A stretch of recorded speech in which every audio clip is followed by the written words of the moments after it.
Bismillahirrahmanirrahim. Assalamualaikum warahmatullahi wabarakatuh.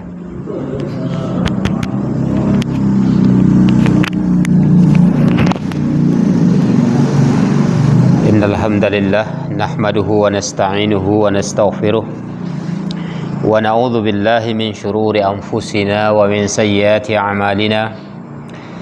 May yahdihillahu fala mudilla lahu wa may yudlil fala hadiya lahu. Wa asyhadu an la ilaha illallah wahdahu la syarika lah wa asyhadu anna Muhammadan abduhu wa rasuluh.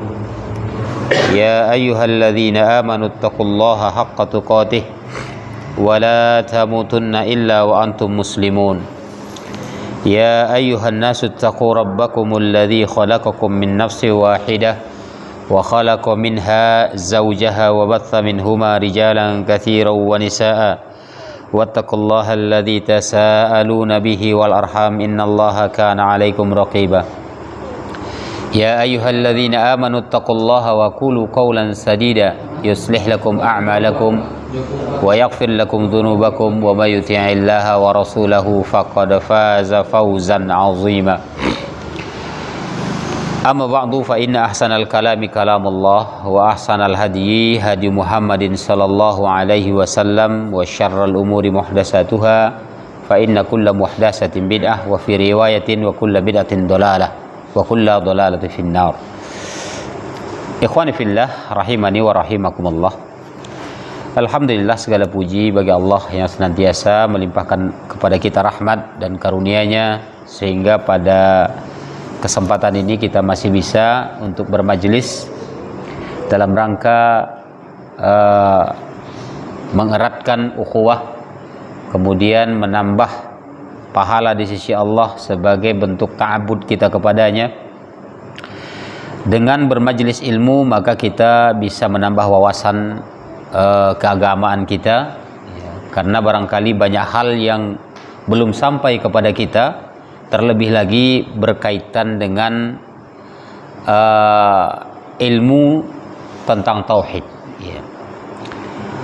Adapun kajian kita pada malam hari ini itu masih seputar tauhid. Kemarin kita sudah membahas hal-hal yang bisa membatalkan tauhid atau syahadat. Kesempatan ini akan kita jelaskan hal-hal yang mengurangi nilai tauhid. Di sini disebutkan al-munqisatut tauhid, al-faslul awal al-wasailul lati tawassala ila syirkil akbar. Fasal pertama membahas tentang wasilah-wasilah yang bisa sampai kepada syirik besar. Hakikatnya dosa kecil ketika dilakukan terus-menerus dia menumpuk menjadi besar. Walaupun awalnya dosa kecil ini dilakukan oleh seseorang hamba dan itu bisa dihapuskan dengan amal-amal soleh, tapi bisa saja ketika itu terus dilakukan, berkesinambungan dilakukan dosa-dosa kecil tersebut, maka dia menumpuk menjadi besar, bahkan bisa menjadi satu bentuk kekufuran kepada Allah Subhanahu wa taala. Di sini dijelaskan haman Nabi sallallahu alaihi wasallam janabat tauhidi min kulli ma yahdumuhu aw yanqusuhu wa mana'a min kullil wasaili allati tufdi ilaihi. Nabi sallallahu alaihi wasallam telah memberikan larangan seputar tauhid.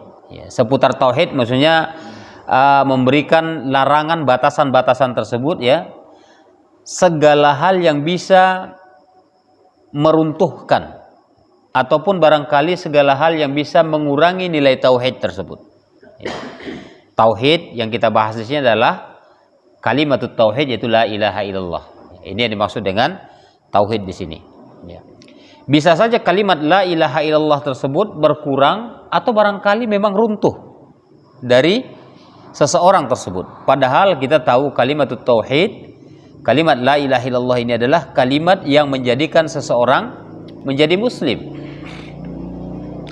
Wa mana min kullil wasail allati tufdi ilaihi. Nabi juga melarang ya, untuk melakukan segala wasilah, ya, segala wasilah yang bisa meruntuhkan dan mengurangi nilai tauhid tersebut. Ini jauh-jauh hari Nabi sudah memberikan larangan itu. Ya.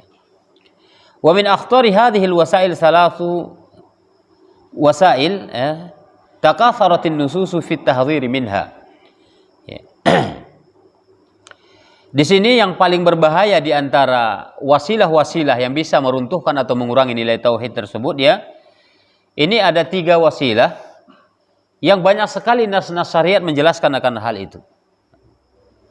Di antaranya adalah yang pertama al-ghuluw fis shalihin. Ya, ini dia ya. Al-ghuluw fis shalihin ini sikap berlebihan kepada orang soleh. Ya.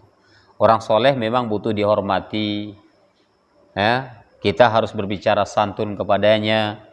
Tapi bukan dengan kesolehannya tersebut lantas dia dianggap menjadi sesuatu yang istimewa sehingga lebih daripada yang semestinya. Dia itu kan seorang hamba, tidak lebih dari itu. Rasul bukan, nabi bukan, tapi dia hanya orang soleh. Tapi terkadang kebanyakan manusia itu suka melebih-lebihkan orang soleh tersebut sehingga apa? Air minumnya pun rebutan, ya. Bahkan mohon maafnya ludah yang sudah jatuh di tanah saja menjadi rebutan bagi murid-muridnya. Na'udzubillah. Ini sebenarnya kenapa dilarang tidak boleh berlebihan kepada orang soleh? Ini bisa nanti mengakibatkan kesyirikan di belakang hari. Ketika orang soleh tersebut meninggal dunia, maka murid-muridnya berbondong-bondong datang ke kuburnya. Untuk apa? Untuk meminta berkah, ya Syekh. Anda sudah tidak ada lagi depan kami. Tolong sampaikan doa kami kepada Allah. Na'udzubillah. Akhirnya dijadikanlah ya, kuburan orang soleh tersebut sebagai wasilah. Terjatuhlah mereka ke dalam kesyirikan. Ini yang paling banyak hari ini. Ya. Kal mubalaghati fi madhihim. Ya. Seperti berlebihan memuji orang soleh. Berlebihan. Ya Habib, ya Habibana, ya. Wahai kekasih kami, berlebihan. Sama istrinya aja nggak pernah dia bilang kekasihnya, ya. Sama istrinya aja enggan dia bilang kekasih, sama syekhnya itu bilangnya kekasihnya, ya. Ya. Tangan setiap datang diciumi, ya. Kadang nggak mau muridnya nyium, dia pula yang gini gantangannya. Itu sering terjadi, ya. Orang yang mau dilebih-lebihkan dari yang semestinya. Ini nanti bisa mengakibatkan kesyirikan. Wa taswiruhum. Dan juga membuat foto mereka. Ini sering terjadi ini. Fotonya dijual. Kalau syekh ini harganya sekian fotonya. Sudah ada labelnya semua. Syekh ini sekian harganya. Ya. Ukurannya pun ada. Ukuran 50 kali 70 cm misalnya. Ya. Ini harganya berapa? 500.000. Untuk apa? Dipajang di rumah. Na'udzubillah. Ya. Ini bisa jatuh ke dalam kesyirikan. Ya. Awal mulanya itu hal biasa. Ya. Dulu terjadinya kesyirikan di zaman Nabi Nuh begitu juga. Ya. Begitu meninggal orang-orang soleh di tengah-tengah mereka, lalu para pengikutnya tadi, ya, belum terjadi kesyirikan di sana. Tapi mereka senantiasa menyanjung orang-orang soleh tersebut. Lantas datanglah iblis. Datang iblis. Apa kata iblis? Kamu itu memang orang yang gak tahu berterima kasih sama gurumu. Dia yang mengajari kamu tentang kebaikan. Cobalah kamu hadirkan dia. Dengan apa? Ya kamu buat fotonya. Dibuat fotonya. Ya, awal mulanya fotonya tidak disembah, tapi hanya dibawa ke majelis. Dibawa ke majelis. Akhirnya setiap sholat, setiap ibadah mereka memandangi foto gurunya, seolah-olah gurunya ada hadir di sana. Berganti generasi, iblis datang lagi. Kamu memang orang-orang yang gak tahu berterima kasih. Kamu cuma hanya sekedar foto. Kamu buat patungnya. Dibuat pula patungnya. Itu belum disembah. Lama-lama kamu coba meminta sama patung guru kamu. Ini kan orang soleh dulunya. Akhirnya disembahlah patung tersebut. Ini awal mulanya terjadi kesyirikan. Hari ini hal itu juga terjadi. Mungkin beberapa generasi berikutnya patung guru-guru syekh Habib itu akan dipajang nantinya, disembah oleh generasi berikutnya. Kenapa? Karena terlalu berlebihan kepada orang-orang soleh. Ini yang pertama. Kemudian yang kedua, at-tabarruk al-bid'i wasyirki. Ya, yaitu ngalap berkah tapi dengan cara yang diada-adakan. Ya, boleh kita bertabarruk kepada Rasulullah sallallahu alaihi wasallam. Boleh kita bertabarruk. Tapi ketika ya seperti sahabat dulu bertabarruk dengan apa? Dengan Nabi langsung ketika dia hidup. Sekarang Nabi sudah nggak ada. Bagaimana kita bertabaruk? Mungkin melalui hadis-hadisnya, melalui sunnah-sunnahnya. Ketika kita mengamalkan sunnah Nabi, dari sanalah kita bertabaruk, mengambil keberkahan. Bukan dengan cara datang ke kuburan Nabi di Masjid Nabawi sana, bukan. Ya. Itu bukan bertabaruk. Nabi saja pun tidak boleh kita jadikan sebagai sesembahan kita, apalagi orang soleh. Ya. Terlebih lagi hari ini, ya, tabarruk syirki ini sangat banyak sekali. Ya. Bahkan berbondong-bondong, ya, ke kuburan syekh ini, syekh itu, dan lain sebagainya. Apa tujuan mereka ke sana? Itu ngalap berkah. Ini karena berlebihan kepada orang soleh bermula. Akhirnya terjadilah kesyirikan di tengah-tengah umat. Wa min tabarruk bid'i al-mashu bis-salihin wa thiyabihim wa turab kuburihim, ya.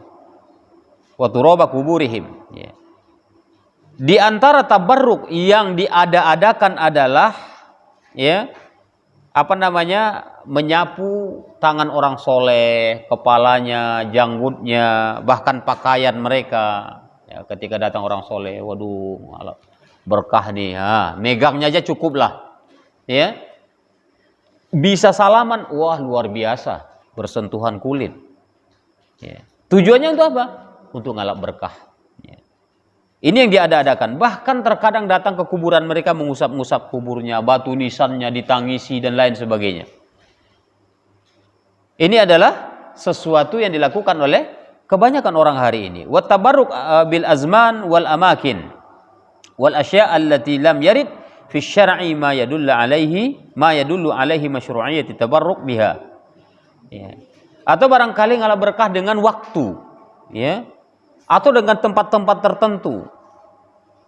Atau dengan sesuatu yang mana sesuatu tersebut tidak ada datang di dalam syariat sedikit pun penjelasan akan hal itu. Ya. Ini sekarang kan banyak pula tuh kejadian, ya. Kejadiannya apa? Katanya datanglah dibawa sekarang rambut Nabi ke Jakarta. Rambut Nabi, subhanallah, memang ada dulu sebelum meninggal Nabi potong dulu rambutnya begitu. Ada dalilnya kira-kira itu. Itu siapa yang datang membawa rambut itu ke sini? Rambut Nabi pun panjang pula itu. Padahal Nabi nggak pernah punya rambut segitu panjangnya. Dalam sejarah rambut Nabi itu hanya sebahu, nggak pernah panjang begitu. Apa rambut itu sudah ditinggalkan Nabi numbuh begitu? Kita kan udah dibodoh-bodohi sebenarnya. Itu datang ke sana ditangisin pula itu. Aduh, Rasulullah, Habibuna. Ya Allah ya Karim. Na'udzubillah. Ya. Sakit kita. Semuanya itu orang Islam yang melakukan. Tapi memang ya, pelopornya itu sepertinya ingin biar banyak kesyirikan di Indonesia agar bencana terus ada di Indonesia ini. Ya. Salah satu penyebab bencana itu karena banyaknya kesyirikan di negeri kita. Mau dibuat pula museum terbesar di dunia, di Jakarta katanya. Mau dipindahkan dari Turki sana ke sini. Ada situ terompah Nabi katanya. Subhanallah, hebat benar orang Indonesia. Ya. Meninggalnya di Madinah sampai ke sini. Entah sandal-sandal siapa dibawa ke sini. Dikatakan itu sandal Nabi.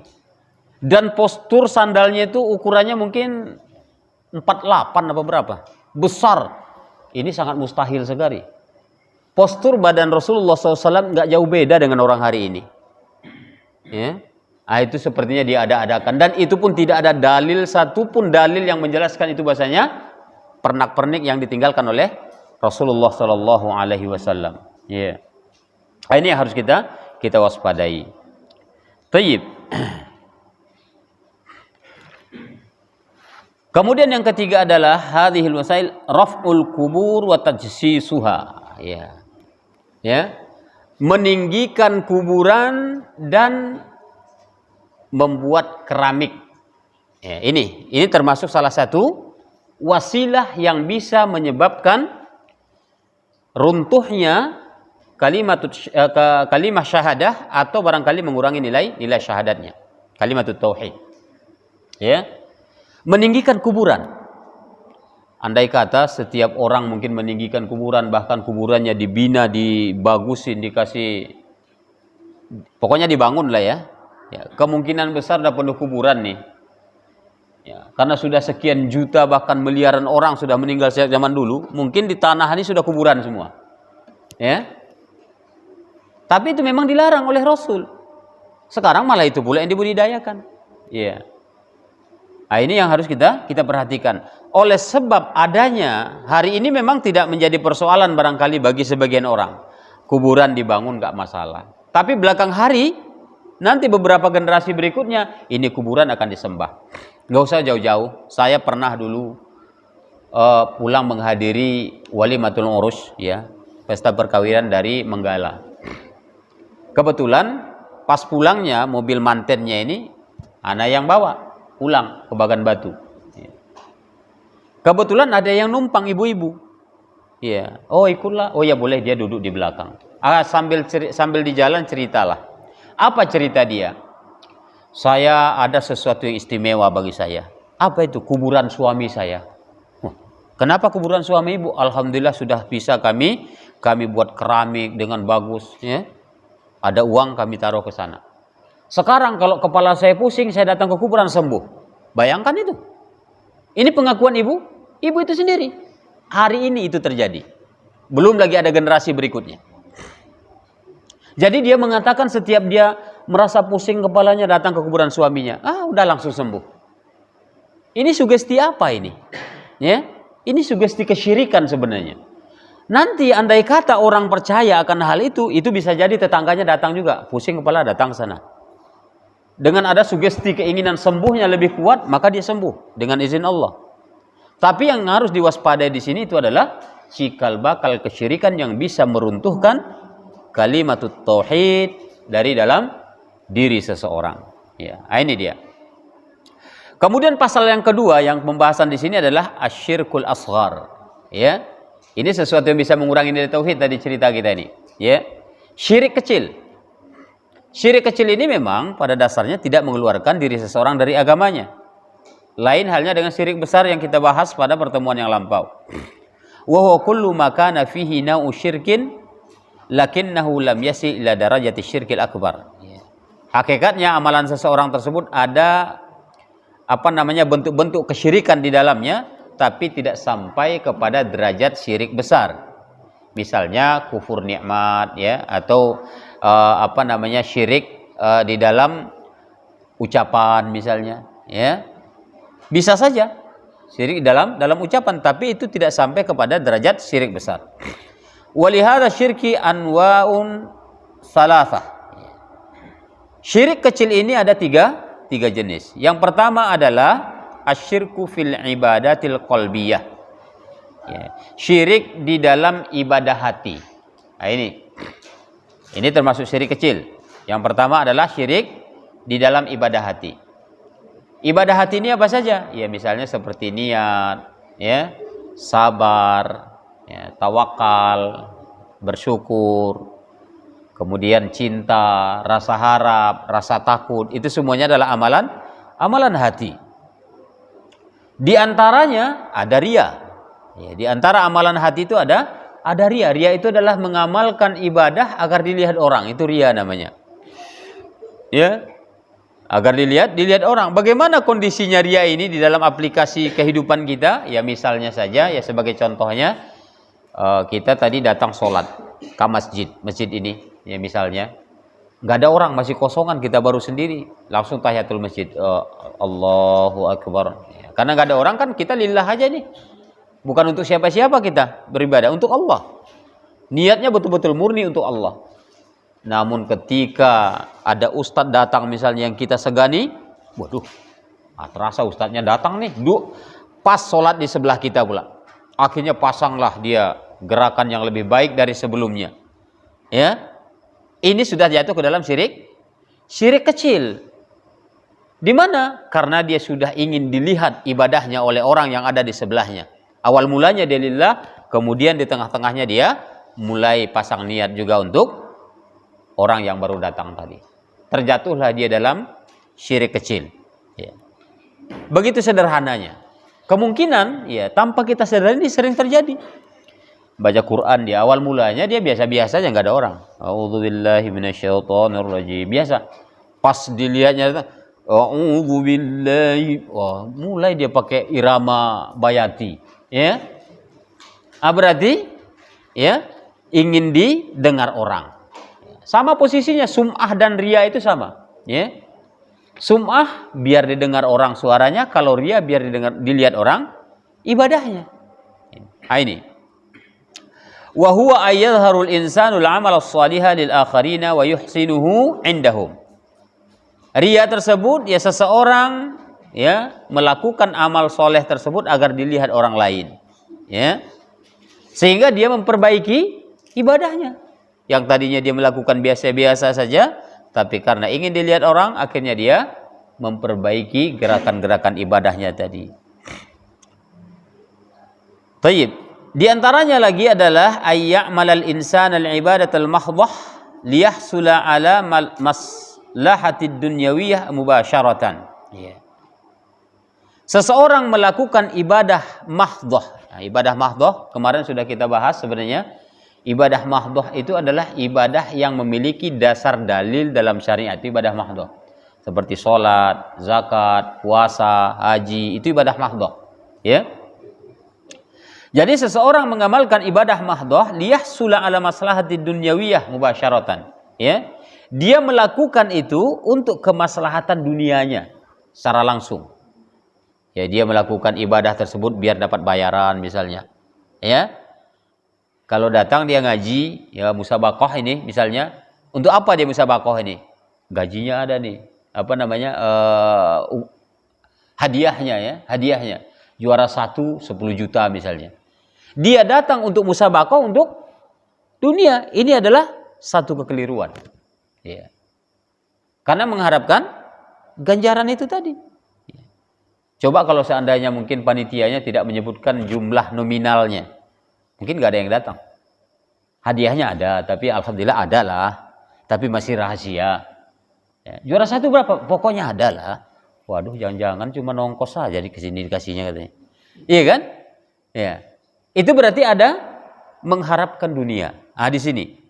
Ini salah satu syirik kecil. Ya. Kenapa? Karena dia beribadah kepada Allah itu untuk dunianya. Tapi ketika dia beribadah kepada Allah untuk akhiratnya, hanya untuk Allah semata, dia tidak memperdulikan itu. Itu tapi jarang kan? Jarang pasti kalau sudah ada namanya perlombaan. Orang mendengar hadiahnya itu tertarik, sampai jauh-jauh pun datang. Tapi kalau ditanya, wah Bapak kok jauh-jauh datang sini? Iya, kami mau melihatkan murid-murid kami. Padahal sebenarnya mau hadiahnya. Ya, nah, sampai kemana-mana datang untuk hanya sekedar perlombaan untuk mengharapkan hadiah duniawi. Ya. Di antaranya lagi al-i'timadu 'alal asbab wa minhu tatayyur. Ya. Di antaranya adalah bersandar kepada sebab.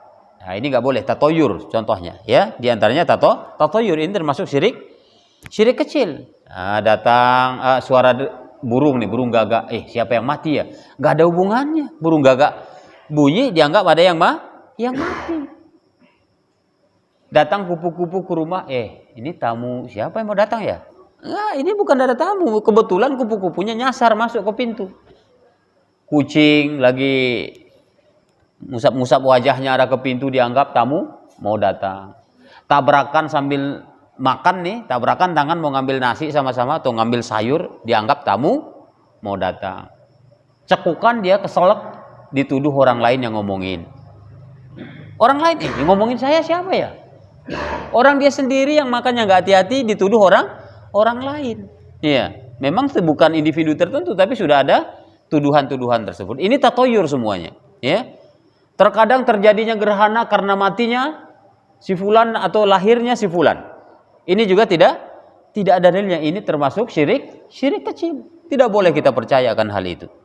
Tapi memang sering pula terjadi. Misalnya tertabrak kucing di jalan.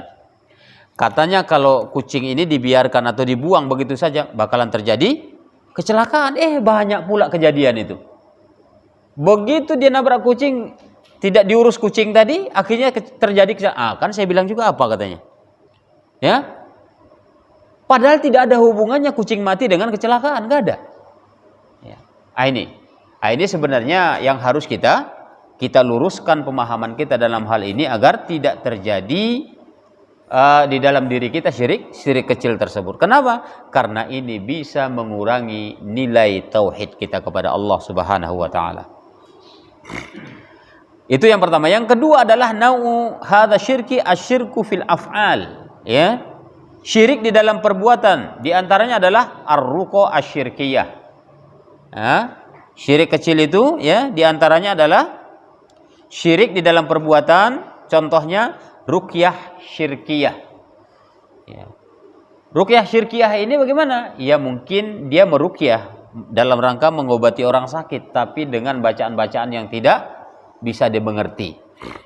Ya, entah bahasa-bahasa apa dipakainya untuk mengobati orang tadi. Ya, bukan dengan Al-Quran, bukan dengan tuntunan Rasulullah SAW. Ya, kan banyak itu terjadi. Ya.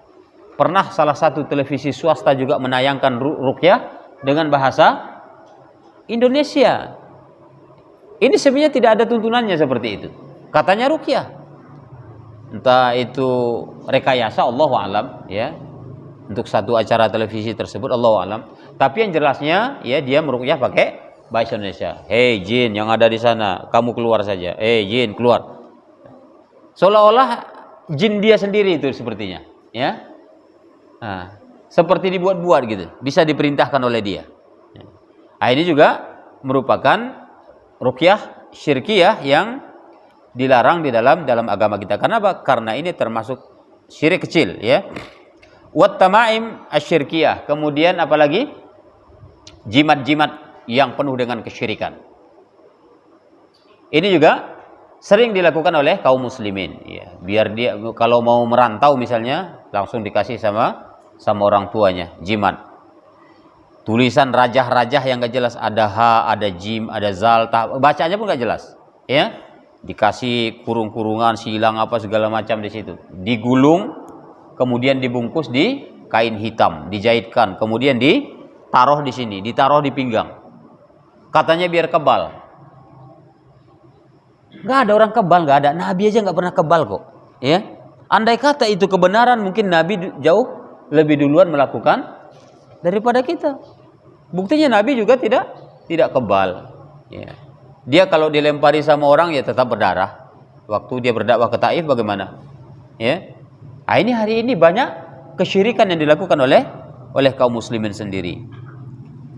Kemudian na'utsalis asyirku fil aqwal, syirik di dalam ucapan. Ya, tadi syirik dalam ibadah qalbiyah, yang kedua syirik dalam perbuatan, yang ketiga syirik di dalam ucapan. Ya. Di antaranya ada al-halfu bi ghairillah, bersumpah bukan atas nama Allah. Ya. Bersumpah bukan atas nama Allah. Ini juga kesyirikan, ini jatuh ke dalam syirik kecil. Kemudian at-tasyrik bainallahi ta'ala wa baina ahadin min khalqihi bil waw. Ya. Melakukan kesyirikan di antara Allah dan di antara seseorang, di antara makhluknya dengan kata waw atau dan. Ya. Kalau bukan karena Allah dan engkau, ya. Disamakan berarti ini, ya. Kalaulah bukan karena Allah dan engkau, saya mungkin celaka. Ini kalimat dan ini yaitu berarti menyamakan posisi makhluk dengan Allah. Ya. Kalau bukan karena Allah dan kamu, ini bahaya ini. Ya. Ini berarti makhluk tersebut disamakan dengan Allah Subhanahu wa taala, sementara Allah tidak mau disekutukan. Tayyib. Kemudian fasal yang ketiga, ya. Al-kufrul asghar. Tadi syirik kecil, ya. Sekarang kufur kecil. Ya, kemarin kita membahas tentang pembatal tauhid atau pembatal kalimat tauhid, yaitu kufur besar. Sekarang yang mengurangi nilai tauhid adalah al-kufrul asghar, yaitu kufur kecil. Wa huwa kullu ma'siyatin warada fi syar'i tasmiyatuha kufran wa lam tasil ila haddil kufril akbar. Setiap maksiat yang datang di dalam syariat penamaannya sebagai kufur, sebagai bentuk kekufuran, tapi tidak sampai derajatnya kepada kufur besar. Misalnya saja seperti kufur nikmat, ya. Lain asyrakta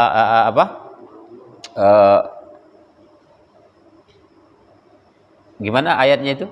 Jika kamu bersyukur maka aku akan tambah nikmatku. Jika kalian kufur maka azabku sangat pedih. Artinya apa? Ini berarti ada kufur nikmat. Kufur nikmat ini tidak jatuh ke dalam derajat kufur besar.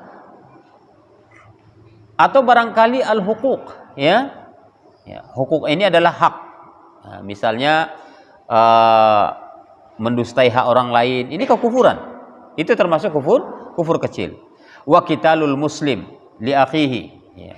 Atau barangkali membunuh seorang muslim atas perintah orang lain, ya. Ini juga kekufuran, ya. Tapi derajatnya kufur kecil. Kufur kecil ini, kata para ulama, tidak sampai mengeluarkan seseorang dari agamanya, tapi mengurangi nilai kalimat tauhid yang dia ucapkan. Kemudian at-ta'nu fil ansab, ya, mencerca keturunan atau nasab, ya. Ya, misalnya memang keturunan saya nggak ada yang beres misalnya, ya. Ini mencerca ini, ya. Keturunan saya sejak dari bapak ke atas tuh nggak ada yang beres misalnya. Nah, ini mencerca nih. Ini nggak boleh. Ini kufur ini. Ya. Apapun ceritanya, bagaimanapun kondisi orang-orang sebelum kita, ya jangan dihina. Ya, orang kita darah mereka. Ya, kalau kita dapat hidayah, alhamdulillah. Ya. Maka generasi kita selanjutnya akan kita perbaiki. Nggak perlu dicerca. Nabi tidak pernah mencerca orang-orang sebelum dia. Padahal, ya, banyak yang kondisinya meninggal dalam kondisi ya belum bersyahadat, ya, belum bersyahadat. Ya. Tayyib. Kemudian di sini disebutkan wa intisabul abdu li ghairi abihi. Ya. Seseorang yang tidak mau menasabkan dirinya kepada ayahnya. Nah, ini juga termasuk kufur. Ya. Tapi kufur asghar. Di sinilah ada beberapa jenis yang dimaksud oleh para ulama tentang kufur asghar tersebut. Kemudian selanjutnya yang bisa mengurangi nilai tauhid adalah pasal rabi', pasal yang keempat adalah an-nifaqul asghar. Ya. Berarti kalau ada nifaq asghar, ada nifaq akbar. Nifaq akbar ini adalah kaitannya terhadap apa? I'tiqadiyah, yaitu keyakinan atau akidah.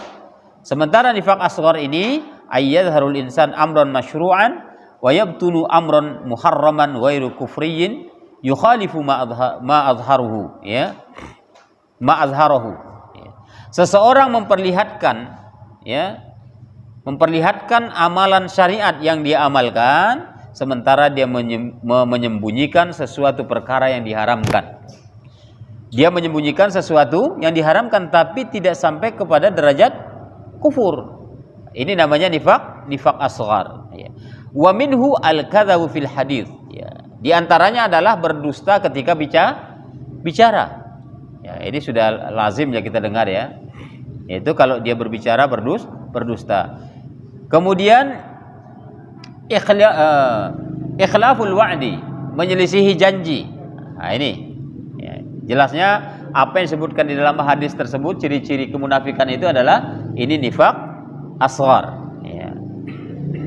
Kemudian wal fujur fil khusumah, suka dia mengucapkan kata-kata jorok, kata-kata keji ketika bertengkar.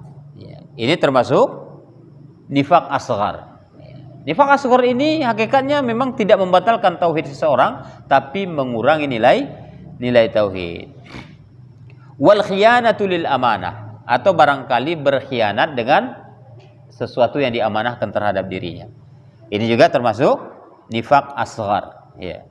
Tayyib. Kemudian yang terakhir adalah pasal yang kelima, yaitu bid'ah. Ya. Ini kata-kata bid'ah ini hakikatnya bukan dari kita, tapi dari hadis Nabi Shallallahu Alaihi Wasallam. Apa dalam hadis disebutkan Nabi, wa iyyakum wa muhdatsatil umur. Hindari kalianlah segala perkara-perkara yang baru, muhdatsat. Ya, perkara-perkara baru ini, ya, muhdatsat maksudnya, ya, itu perkara di dalam agama, bukan di dalam dunia teknologi, bukan. Bukan dalam dunia pertanian, bukan. Ya. Tapi dalam perkara agama. Karena Nabi kita diutus kepada kita itu mengajarkan tentang agama, bukan tentang bercocok tanam, bukan. Bukan masalah dunia teknologi, bukan. Tapi datang kepada kita mengajari bagaimana cara beribadah kepada Allah Subhanahu wa taala. Ada dalam riwayat itu disebutkan bahwasanya ada orang Badui datang kepada Rasulullah SAW. Ya Rasulullah, katanya, saya punya sawah ladang. Ladang saya itu begini-begini kondisinya, begini-begini tanamannya. Nabi diam saja. Setelah dia bicara, lantas Nabi menjawab, antum a'lamu bi umurid dunyakum. Kalian tuh lebih tahu tentang urusan dunia kalian. Jangan tanya saya. Tapi kalau masalah akhirat kalian tanya saya, kata Nabi. Jadi yang dikatakan ruang lingkup bid'ah itu, yang perkara yang baru yang diada-adakan itu adalah perkara agama, bukan perkara teknologi. Jangan pula beralasan, oh kamu katakan nggak boleh bid'ah, tuh mikrofon yang kamu pakai bid'ah, kipas angin bid'ah. Zaman Nabi tak ada. Ya, kamera bid'ah. Bukan dalam hal ini yang disebut dengan bid'ah. Yang bid'ah yang dimaksud dalam hadis itu adalah perkara agama. Wa iyyakum wa muhdatsatil umur fa inna kulla muhdatsatin bid'ah. Itu disebutkan dalam hadis Imam Tirmidzi. Apa katanya? Hindarilah segala hal yang baru. Karena semua perkara baru dalam agama itu adalah disebut dengan bid'ah, kata Nabi. Jadi jangan dulu kita alergi dengan kata bid'ah ini. Kita hanya menyampaikan apa yang disampaikan oleh Rasulullah Sallallahu Alaihi Wasallam. Jadi bid'ah yang kelima di sini adalah yang bisa mengurangi nilai tauhid. Kullu i'tiqadin au qaulin au fi'lin au tarkin ta'abbada bihi lillahi ta'ala wa laysa fi syar'i ma yadullu ala masyru'iyati. Bisa saja bid'ah itu berada di dalam akidah. Bisa saja dalam ucapan, bisa saja dalam perbuatan, atau bisa saja dalam meninggalkan sesuatu, ya, untuk beribadah dengannya kepada Allah, dan tidak ada syariat menjelaskan akan hal itu. Itu yang disebut dengan bid'ah. Ada lagi definisi bid'ah disebutkan oleh para ulama, ya. Mukhtara'atun fid din tudahi syar'iyyah al-mubalaghatu fit ta'abbudi lillahi subhanahu wa ta'ala. Ya.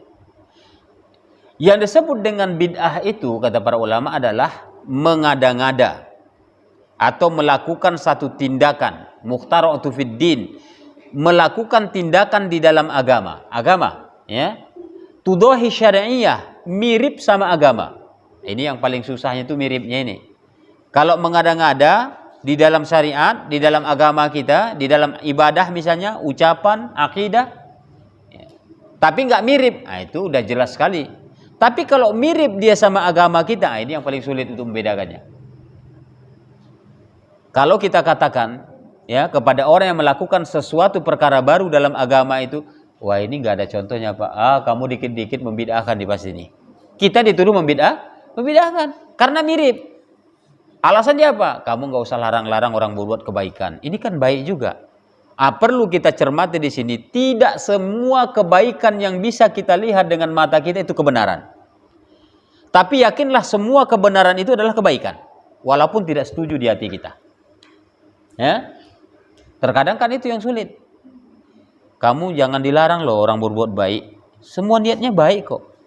Niat tidak cukup mengubah amalan yang buruk menjadi baik. Kalaulah seandainya niat bisa mengubah amalan buruk menjadi baik diterima Allah, cukup berniat saja kita. Mau bangun masjid kita nggak butuh kita donasi, kita rampok saja bank itu, ya kan? Diniatkan untuk bangun masjid, selesai sudah. Tapi itu nggak halal, itu haram hukumnya. Nah, jadi banyak orang mengatakan kamu nggak usah larang orang berbuat kebaikan. Ini kan baik, niat mereka bagus kok. Subhanallah. Bayangkan kita datang ke kuburan untuk meminta berkah seperti yang kita ceritakan tadi. Niatnya pasti baik. Ini sudah ditanyakan juga di zaman Rasulullah SAW. Ya, kenapa kalian datang ke kuburan si fulan? Kami sebenarnya datang ke sana itu untuk mendekatkan diri kami kepada Allah. Ma na'buduhum illa liyuqarribuna ilallahi zulfa. Itu alasan mereka. Kami tidak beribadah kepada mereka melainkan untuk mendekatkan diri kami kepada Allah. Baik itu. Tapi nyatanya itu salah.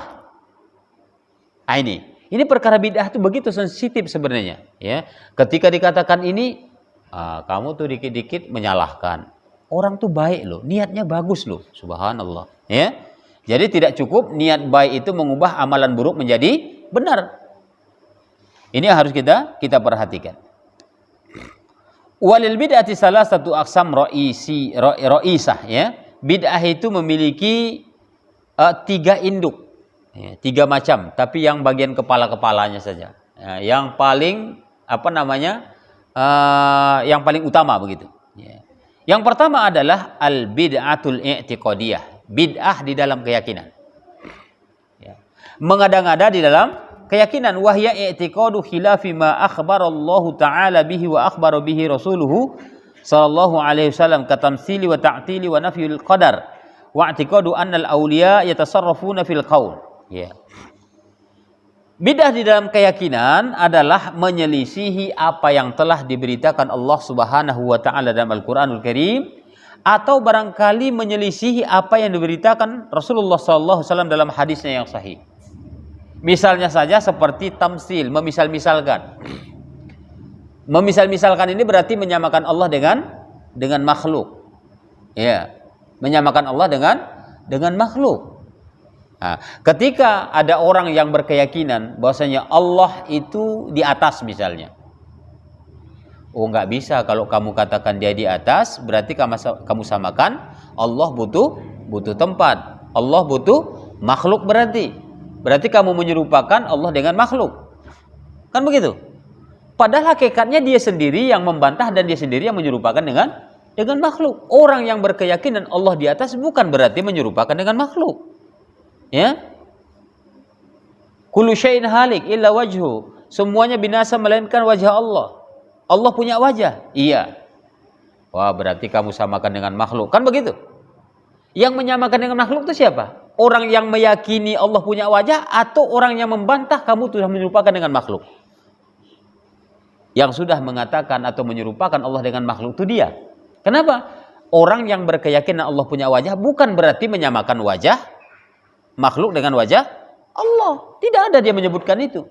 Tapi datang dia membantah. Oh, berarti kalau kamu mengatakan Allah punya wajah, kamu menyamakan dengan makhluk. Dia sendiri yang sudah menyamakan dengan makhluk hakikatnya. Malah orang yang berkeyakinan Allah punya wajah, dia tidak pernah mengatakan wajah Allah sama dengan wajah makhluk, tidak. Ya. Jangankan antara makhluk dengan Allah, makhluk dengan makhluk saja nggak serupa. Di sorga nanti ada anggur, di dunia ada anggur. Apakah sama anggur di sorga dengan anggur di dunia? Nggak sama, itu penamaan saja.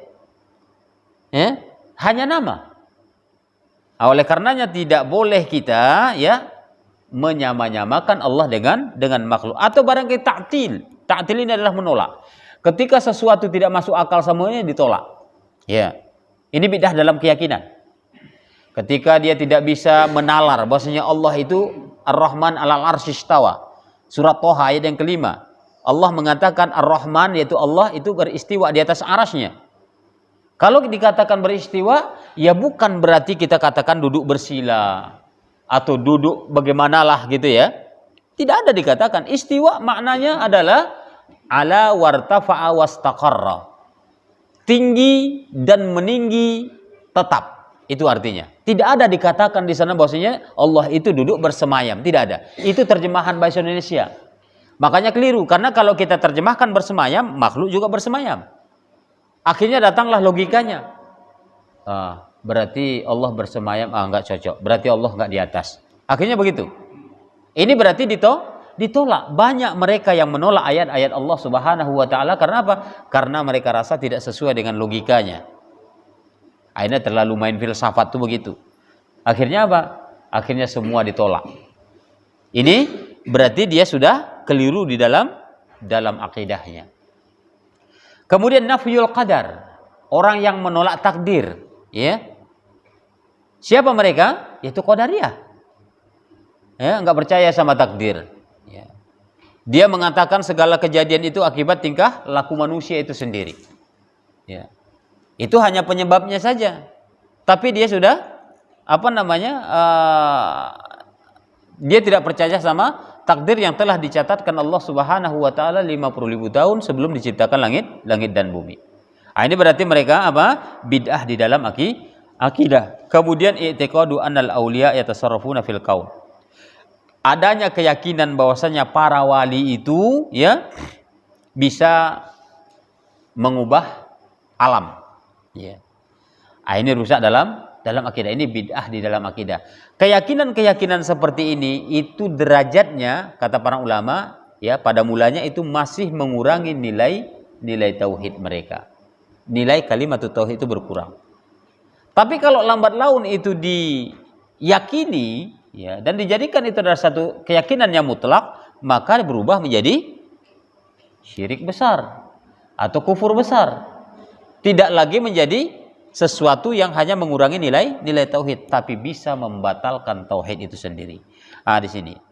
Itu yang pertama. Kemudian yang kedua adalah al-bid'atul amaliyah. Ya, tadi bid'ah i'tiqadiyah, sekarang bid'ah di dalam amal perbuatan. Wahia at-ta'abbudu lillahi ta'ala bi ghairi ma syuri'a atau bi ghairi ma syara'a, ya. Beribadah kepada Allah dengan sesuatu yang tidak disyariatkan. Ini kan termasuk juga salah satu di antara makna syahadat Muhammad abduhu wa rasuluh, ya. Kan ada tuh definisinya kemarin kita sebutkan. Apa tuh? Definisinya adalah at-tasdiqu bima akhbara wa nuti'uhu fima amara wajtanibu ma nahaa anhu wa jazara wa la na'budallaha illa bima syara'a. Ya, kita selesai sedikit. Tidak kita membenarkan apa yang beliau beritakan, mentaati apa yang beliau perintahkan, menjauhi apa yang beliau larang, dan kita tidak menyembah Allah melainkan apa yang disyariatkannya. Jadi sesuatu yang tidak disyariatkan Allah dan Rasulnya berarti kita melakukan perbuatan bid'ah itu sendiri. Ada tidak contohnya? Enggak ada. Ada perintahnya? Enggak ada. Udah tinggalkan. Ya. Jadi ketika tidak ada contoh dikatakan itu kebaikan, ya berarti kita lebih pintar dari Nabi. Nabi aja tidak mengatakan itu kebaikan. Tidak ada disebutkan dalam hadis itu kebaikan. Lantas kita mengatakan itu kebaikan. Berarti kita lebih cerdas daripada Nabi. Jadi seolah-olah apa yang diamalkan tersebut membantah ya segala sesuatunya dengan akal. Ya, itu secara tidak langsung dia mengatakan Nabi itu membawa syariat yang tidak sempurna. Padahal ketika haji wada dulu Allah berfirman kepada Rasulullah SAW, al-yauma akmaltu lakum dinakum wa atmamtu alaikum ni'mati wa raditu lakumul Islam madinah. Sudah sempurna sudah. Enggak ada perlu ditambah, tidak ada perlu dikurangi. Apa yang dicontohkan Nabi, apa yang diperintahkan Nabi, apa yang diikrarkan Nabi, direkomendasikannya amalkanlah. Di luar itu jangan. Ya, sudah Isa. Taib, mungkin itu saja yang bisa disampaikan. Ya. Mudah-mudahan bisa menjadi wawasan bagi kita ya. Agar kita lebih selektif ya di dalam memilih ilmu tersebut di dalam beragama ini agar kita menjadi orang-orang yang ditunjuki Allah Subhanahu wa taala ke dalam hidayahnya. Mungkin cukup sampai di sini dulu. Naktafi bihadza, alhamdulillah. Walafu minkum. Wassalamualaikum warahmatullahi wabarakatuh.